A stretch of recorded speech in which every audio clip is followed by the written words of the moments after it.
सुप्रभात बच्चों, मैं लवकेश गुप्ता टीजीटी हिंदी मां कल्याण का पब्लिक स्कूल पेंडा रोड छत्तीसगढ़ से। हम लोग पढ़ रहे हैं कक्षा 8 हिंदी के पाठ्यक्रम में एक पुस्तक लिखी है भारतीय खोज, जिसको लिखा पंडित जवाहरलाल नेहरू जी ने, जो उन्होंने इंग्लिश में लिखी थी डिस्कवरी ऑफ इंडिया। उसका ये हिंदी में अनुवाद है। हम लोग इसका दूसरा पाठ पढ़ रहे हैं तलाश, और उसमें हम पढ़ रहे हैं घात की झांकी। इसका भाग 2 हम लोग आज पढ़ेंगे। पिछले भाग में हमने पढ़ा था कि जो पंडित जी हैं जवाहरलाल नेहरू जी, वो एक विशेष तत्व की खोज कर रहे हैं। तो आखिर विशेष तत्व क्या है, ठीक है, जो भारतीयों को ऐसे जोड़े हुए हैं, ठीक है। तो उन्होंने वो जो विशेष तत्व है उसके बारे में बताया कि जो विशेष तत्व है वो है यहाँ का ठेठ भारतीय पन, ठीक है।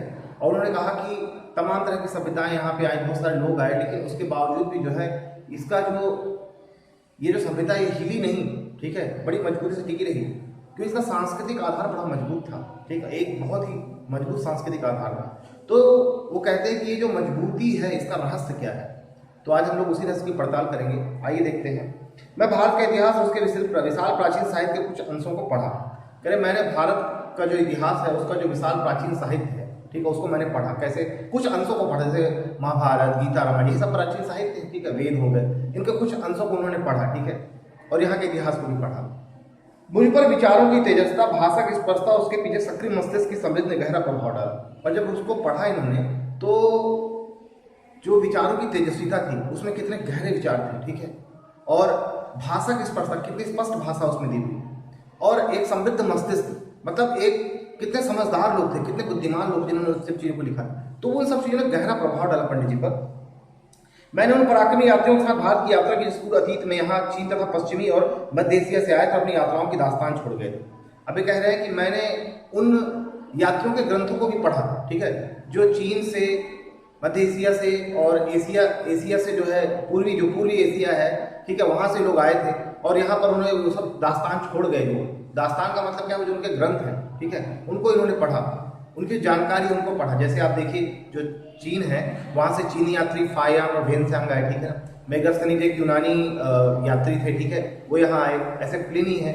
और जो पूर्वी एशिया है, ठीक है, भारत का जो पूर्व मतलब एशिया का जो पूर्वी भाग है, ठीक है, वहाँ तक इन्होंने यात्रा की, ठीक है, मानसिक तौर पर समझने का प्रयास किया कि आखिर वहाँ तक ये चीज़ें कैसे पहुँची होंगी, ठीक है।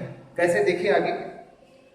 मैं पूर्वी एशिया, अंगकोर, बोरोबुदुर और बहुत सी जगहों में भारत की उपलब्धियों के बारे में सोचने लगा कि भारत जो है पूर्वी एशिया में, जैसे अंगकोर है, अंगकोर एक जगह है, अंकोर वाट का, वहाँ शिव जी का बहुत ही बड़ा मंदिर है, बहुत ही भव्य मंदिर, कई एकड़ में बसा हुआ मंदिर अंकोर वाट में, ठीक है ना। और ये आपको अंकोर वाट जो है कंबोडिया में है, ठीक है ना। और एक दूसरी जगह है बोरोबुदुर। बोरोबुदुर जो है वो इंडोनेशिया में है, वहाँ बुद्ध स्तूप बना हुआ है बहुत बड़ा। तो वो कह रहे हैं कि भारत की समृद्धि वहां तक कैसे पहुंची, वो उसको सोच रहे हैं, ठीक है ना। आगे देखिए, पूर्वी एशिया में अब कह रहे हैं मैं उस हिमालय पर घूमता रहा जिसका पुराने मिथकों और दंत कथाओं के साथ निकट संबंध है और जिसने हमारे विचारों और साहित्य को बहुत दूर तक प्रभावित किया। कह रहे मैं हिमालय में घूमता रहा हमेशा, जिसका हर जगह वर्णन है, बहुत सारी दंत कथाओं में उसका वर्णन है, और हमारे यहाँ का जो साहित्य है, ठीक है, उसके बिना अधूरा है। भारत में जो भी साहित्य लिखा गया उसमें हिमालय का वर्णन जरूर है, ठीक है। आगे देखिए, पहाड़ों के प्रति मेरे प्रेम ने और कश्मीर के साथ मेरे खून के रिश्ते ने मुझे उनकी ओर विशेष रूप से आकर्षित किया। अभी कह रहे हैं पंडित जी को पहाड़ से बड़ा प्रेम था और एक कश्मीर के रहने वाले थे, तो हिमालय को अपनी तरफ आकर्षित किया। आगे देखिए, इस महान पर्वत से निकलकर भारत के मैदानों में बहने वाली भारत की विशालकाय नदियों ने मुझे आकर्षित किया और इतिहास के अनगिनत पहलुओं की याद ताजा की। अब जब हिमालय की बात आएगी तो वहाँ की नदियों की बात तो आएगी, तो वहाँ की नदियों ने भी इनको बहुत आकर्षित किया और बहुत ही अनगिनत पहलुओं की, ठीक है। पहलू का मतलब क्या होता है? पहलू एक शब्द है, पहलू का मतलब होता है भाग, अनगिनत भाग या आयाम समझ सकते हैं आप, जिसको हम डायमेंशन बोलते हैं, ठीक है। जो अनगिनत आयाम थे उनके बारे में जानकारी नदियों ने। कैसे, देखिए आगे। इंडस या सिंधु, जिसके आधार पर हमारे देश का नाम पड़ा इंडिया और हिंदुस्तान। इंडस नदी जो है, जिसको हम सिंधु नदी बोलते हैं, जिसका भारत का नाम इंडिया और हिंदुस्तान पड़ा, और जिसे पार करके हजारों वर्षों से यहाँ जातियां और कबीले, काफिले और फौजें आती रही, ठीक है। उस नदी को पार करके, ठीक है, हजारों काफिले का मतलब होता है झुंड, कबीले का मतलब होता है झुंड, कबीले, काफिले और फौजें आती रही। कबीले का मतलब होता है झुंड में लोग आते रहे, काफिले का मतलब होता है पैदल यात्रियों का समूह, ठीक है, लोग पैदल भी वहां से यहाँ तक सफर करते थे, और बहुत सारी फौजें, बहुत सारे आक्रमणकारी फौजों को लेकर यहाँ आते रहे, ठीक है। इस नदी को पार करके, इंडस नदी को पार करके, हमारे देश का नाम भारत है, लेकिन इंडस सिंधु नदी के कारण लोग इसको इंडिया कहने लगे और हिंदुस्तान कहने लगे। भारत के लोग नहीं, दूसरे लोग, विदेशी लोग इंडिया कहते हैं, हम तो भारत के लोग, हम तो इसको भारत ही जानते हैं, दूसरे लोग इसको कहने लगे। आगे देखिए, ब्रह्मपुत्र इतिहास की मुख्य धारा से लगभग कटी हुई, ठीक है। अब यहाँ रीति इतिहास में जो ब्रह्मपुत्र है वो इतिहास की धारा से लगभग कटी हुई है। क्यों? क्योंकि भारत में आप देखेंगे ये जो ऊपरी क्षेत्र है, ठीक है, तो जो नदी है ब्रह्मपुत्र की वो यहाँ से चलती है, मतलब अगर आप देखेंगे तो पहाड़ से निकल के वैसे जाती है और पूरी भारत से अंदर आती है असम के पास से, इसलिए असम में अक्सर बाढ़ जाती है ब्रह्मपुत्र के कारण, ठीक है ना। तो आगे देखिए, वह पुरानी कहानियों में आज भी जीवित उत्तर पूर्वी पहाड़ियों के हृदय में पड़ी गहरी दरारों के बीच से बर्वस मार्ग बनाती हुई भारत में प्रवेश करती है और फिर पहाड़ों और जंगलों से भरे मैदान के बीच शांत रमणीय धारा के रूप में बहने लगती है। मतलब वो यहाँ से निकलती है और यहाँ बहुत सारी पहाड़ियां उनके हृदय को चीर करती थी, अपना रास्ता बनाती है, बलपूर्वक पानी की धार जो है पत्थर को काटता है और वहां से बलपूर्वक ये जो है उत्तर भारत में प्रवेश, मतलब जो उत्तर पूर्व भारत का जो उत्तर पूर्व क्षेत्र वहां से प्रवेश करती है बहुत तेजी से, ठीक है ना। और उसके बाद फिर मैदानी क्षेत्र में बड़ी शांत धारा में बहती है। ऊपर तो उसका बड़ा दिख रहा है, वहां से बहुत तेज ऊंचाई से नीचे आएगी तो धारा बहुत तेज होगी, लेकिन फिर जंगलों में पहुंचे बड़ी शांत तरीके से बहती है, ठीक है। आगे देखिए, यमुना जिसके चारों ओर नृत्य उत्सव और नाटक संबंध जाने कितनी पौराणिक कथा एकत्र है। अब यमुना की बात करते हैं। देखिए, जो मथुरा का क्षेत्र है, ठीक है, दिल्ली का क्षेत्र है, यहाँ से यमुना नदी निकल रही है, ठीक है। ये दिल्ली, आगरा, मथुरा, ठीक है। यहाँ ये कैसा क्षेत्र है, यहाँ जैसे मथुरा तो आप जानते हैं भगवान कृष्ण का क्षेत्र है वो, ठीक है, ब्रजभूमि है वहां पर। तो इस जगह पर क्या है, बहुत समृद्धि थी यहाँ पर, ठीक है। जो सांस्कृतिक जो क्या कहते समृद्धता बहुत ज्यादा थी यहाँ पर, ठीक है। तमाम तरह के उत्सव, नाटक, ये सब चीजें यहाँ बहुत हुई, ठीक है। क्योंकि दिल्ली तो वैसे भी बहुत शुरू से ही बहुत सारे लोगों का आकर्षण का केंद्र रही और राजधानी भी बहुत समय पहले से ही, ठीक है, इस कारण से भी। तो आगे देखिए, इन सबसे बढ़कर है भारत की नदी गंगा, जिसने इतिहास के आरंभ से ही भारत के हृदय पर राज किया। इन सबसे भी बढ़कर कौन है? भारत की गंगा नदी, जिसने भारत के इतिहास पर राज किया है। लाखों की तादाद में लोगों को अपने तटों की ओर खींचा है। प्राचीन काल से आधुनिक तक गंगा की गाथा भारत की सभ्यता और संस्कृति की कहानी है। हमेशा से गंगा जो है भारत के लोगों को अपनी ओर खींचती है, ठीक है। वो इतनी मतलब गंगा को लोग, गंगा एक बहुत बड़ी आस्था का प्रतीक है। नदियां तो वैसे भी आस्था का, लेकिन गंगा भारत में जो है वो एक बहुत बड़ी आस्था का प्रतीक है, लोग अपनी ओर खींचती है, ठीक है। और प्राचीन युग में तमाम जो गाथाएं वो गंगा के बारे में है, ठीक है। तमाम जो गाथाएं हैं इस नदी के बारे में ज्यादातर है, ठीक है ना, बाकी नदियों से अधिक, ठीक है। आगे देखिए, मतलब भारत की जो सभ्यता और संस्कृति है उसकी कहानी आपको गंगा नदी से मिलती है। मैंने पुराने स्मारकों और भग्नावशेषों को और पुरानी मूर्तियों और भित्ति चित्रों को देखा। मैंने पुराने स्मारकों, स्मारक का मतलब क्या होता है? स्मारक का मतलब होता है मतलब कोई याद दिलाने वाली चीज कहीं पर बनी हुई हो तो उसको हम स्मारक बोलते हैं। जैसे कि लद्दाख में वार मेमोरियल बना हुआ है, जैसे इंडिया गेट है, जैसे गेटवे ऑफ इंडिया, ये सब क्या है? ये सब याद दिलाने वाली चीज है, ठीक है। तो ये स्मारक है, ठीक है ना। भग्नावशेष, भग्नावशेष का मतलब होता है खंडहर, एक शब्द है भग्नावशेष।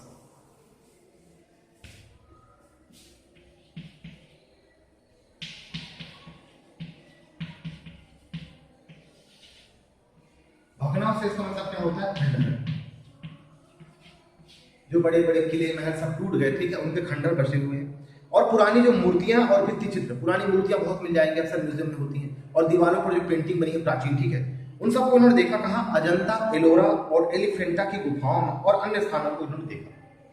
और मैंने आगरा और दिल्ली में कुछ समय बाद बनी खूबसूरत इमारतों को भी देखा। उसके बाद इसके कुछ समय के बाद अब ये सब जो है पढ़ करके मतलब यात्रा कर रहे हैं, पढ़ते जा रहे हैं चीजों को, ठीक है, और पढ़ने के साथ साथ यात्रा कर सोच रहे हैं। वो जब उन्होंने कलम उठाई और लिखना शुरू किया तो उन्होंने जितना भी पढ़ा था अब तक, ठीक है, उन सब चीजों को वो यात्रा कर रहे हैं वो, ठीक है, एक मानसिक यात्रा हो रही है। आगे देखिए, दिल्ली कुछ समय बाद बनी खूबसूरत इमारतों को देखा, जहां का प्रत्येक मतलब भारत की अधिक कहानी कह रहा है। अब दिल्ली और आगरा में जो बहुत पुराने के बाद जो नए समय पर जो बनी, ठीक है, बड़ी बड़ी बिल्डिंगें, तो बड़ी बड़ी इमारतें, तो उनमें जो लाल पत्थर, जैसे लाल किला है, ठीक है, लाल किला आपको आगरा में भी मिलेगा और दिल्ली में मिलेगा, ठीक है। तो यहाँ जो पत्थर लगे वो उसके अतीत की कहानी बताते हैं, ठीक है ना।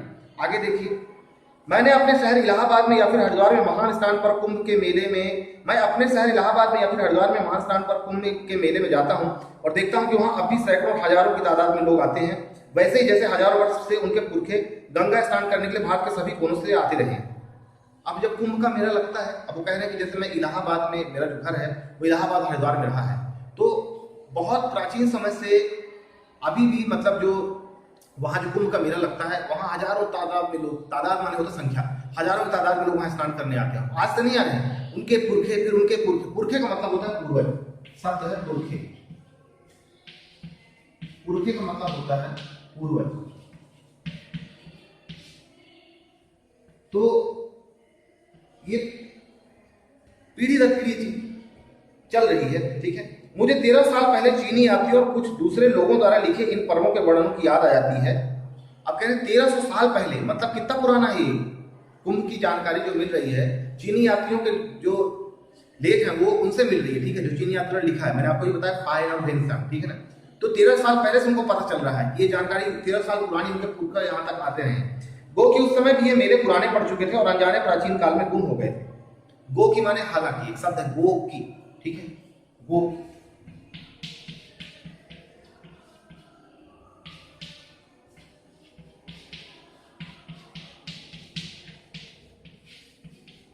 ये उर्दू का शब्द है, ठीक है। गो की वो पुराने पढ़, मेरे पुराने पढ़ अनजाने प्राचीन काल में गुम हो गए थे, ठीक है, गुम हो गए थे, पता नहीं था। मुझे हैरत होती थी कि वह कौन सी प्रबल आस्था है जो हमारे लोगों को अनगिनत पीढ़ियों से भारत की इस प्रसिद्ध नदी की ओर खींचती रही। अब सोच रहे हैं ऐसी कौन सी आस्था है जो हजारों साल से लोगों को इसकी तरफ खींच रही, इस नदी की तरफ, गंगा नदी की तरफ। मेरे अध्ययन की पृष्ठभूमि के साथ इन यात्राओं और दौरों ने मिलकर मुझे अतीत में देखने की अंतर्दृष्टि दी।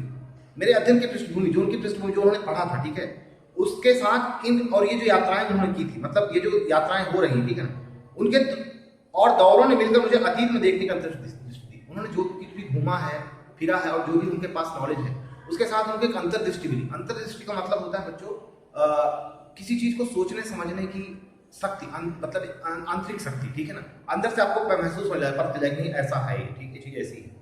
मेरे मन में भारत की जो तस्वीर थी उसमें धीरे धीरे सच्चाई का बोध घर करने लगा। अब ये देखो, ये बहुत इंपॉर्टेंट बात है। क्या कह रहे हैं? भारत की जो तस्वीर थी उसमें धीरे धीरे सच्चाई का बोध, अभी तक मतलब इसका ये है क्योंकि वो बाहर से पढ़े हुए, विदेशों से पढ़कर आए हैं, तो भारत में जो भी चीजें उसको सच्चा नहीं मानते हैं, ठीक है, उसको काल्पनिक मानते हैं। लेकिन अब इन सब चीजों से जुड़कर उन्होंने जो देखा है तो उनको लगता है कि जो चीज घटित हुई है सब सही है। वो जांच पड़ताल कर, क्यों कहते हैं, पहले कहते हैं कि मैं एक बाहरी आलोचक की तरह इसको देख रहा हूँ भारत के इतिहास में, ठीक है ना। आगे देखिए, मेरे पूर्वजों की भूमि में ऐसे जीते जागते लोग आबाद हो गए जो हंसते रोते थे, प्यार करते थे और पीड़ा भोगते थे। कितनी सीधी सी बात कह रहे हैं, ठीक है। मतलब कि इस भारत में वो लोग रहते थे जो हंसते थे, रोते थे, गाते थे, पीड़ा भोगते थे, ठीक है। इन्हीं में ऐसे लोग भी थे जिन्हें जिंदगी की जानकारी और समझ थी। ऐसे लोग भी थे जिन्हें जिंदगी की जानकारी और समझ थी। इस अतीत के सैकड़ों सजीव चित्र मेरे मन में भरे थे। जब भी किसी जगह जाता था उस विशेष स्थान संबंध चित्र तत्काल मेरे सामने खड़ा होता था। तो जब भी कहीं जगह जाते पढ़ते हुए तो वो चीज जो है तुरंत इनके सामने खड़ी हो जाती, ऐसा लगता सब कुछ इनके सामने ही घटित हो रहा है, ठीक है। जब भी चीज को सोचते विचार करते या कहीं वहां पर जा रहे तो ऐसा लगता है कि ये सब मेरे सामने ही घटित हो रहा है, ठीक है। आगे देखिए, बनारस के पास सारनाथ में मैंने बुद्ध को उनका पहला उपदेश देते हुए लगभग साफ देखा। मानसिक यात्रा, उनको लग रहा बनारस के पास जो सारनाथ है वहां पर ऐसा लग रहा कि बुद्ध मेरे सामने ही बैठ के उपदेश दे रहे हैं, ठीक है। जो वहां गए 2500 वर्ष का फासला तय करके उनके कुछ अभिलिखित शब्द जैसे दूर से आती प्रतिध्वनि की तरह मुझे सुनाई पड़े। 2500 साल पहले उनके शब्द ऐसा लग रहा कि वो बोल रहे हैं और वो शब्द फासला तय करके मेरे पास आ, उनके द्वारा लिखे गए शब्द जो लेखों में वर्णित है, ठीक है, वो मुझे सुनाई दे रहे हैं अभी तक। अशोक के पाषाण स्तंभ जैसे अब शिलालेखों के माध्यम से मुझे एक ऐसे आदमी के बारे में बताते हैं जो खुद एक सम्राट होकर भी किसी अन्य राजा और सम्राट से महान था। अब वो अशोक के बारे, अशोक की महानता के बारे में बात कर रहे हैं, ठीक है, कि अशोक उनको कैसा लगता है। अभी तक लग रहा था कि जैसे कोई है, लेकिन जो अशोक के पाषाण स्तंभ है उनको देखने से ऐसा पता चलता है कि वो जो अशोक है मेरे सामने ही है और वो अन्य किसी राजा से कहीं ज्यादा बढ़कर बहुत महान व्यक्तित्व है, ठीक है।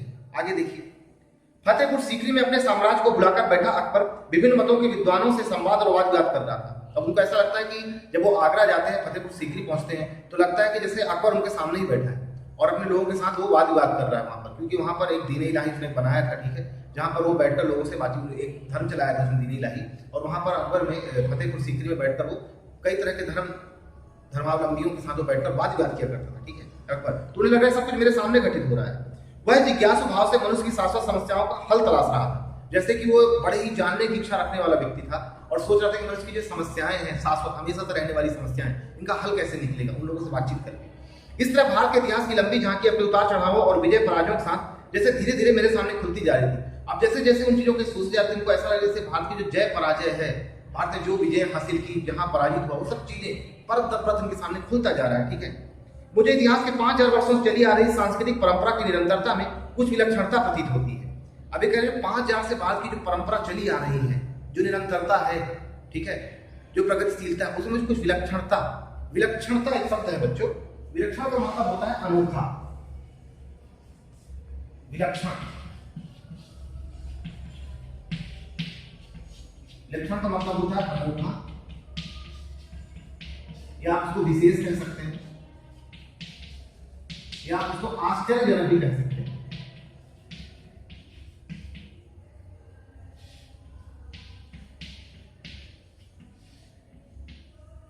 ठीक है, आश्चर्यजनक। तो ये जो 5500 साल पुरानी जो परंपरा है, उसमें मुझे कुछ विलक्षणता नजर आने लगी, कुछ अनोखापन, ठीक है, कुछ खासियत नजर आने लगी, कुछ विशेषता नजर आने लगी।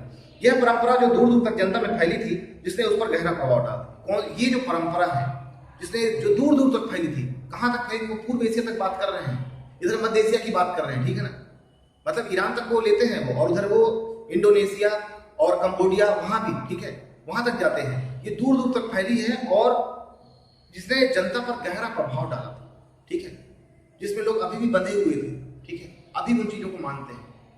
तो आज के लिए बस इतना ही बच्चों। इसके अगले वाला भाग, भारत की शक्ति और सीमा, हम लोग अगली बार में पढ़ेंगे।